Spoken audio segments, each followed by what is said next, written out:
Yeah, we had to go to a less explored part of Isha Institute of Inner Sciences today.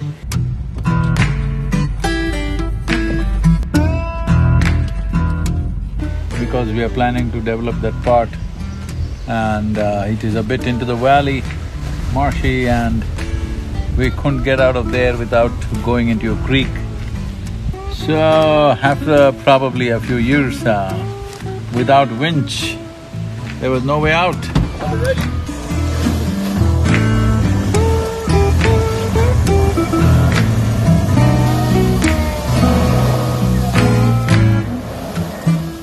In spite of four-wheel drive and high traction tires, still there was no way we would have gotten out without using the winch.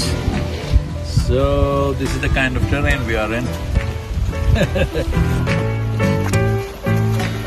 This is a 18-year-old H2. She's a bit old for this kind of hard work.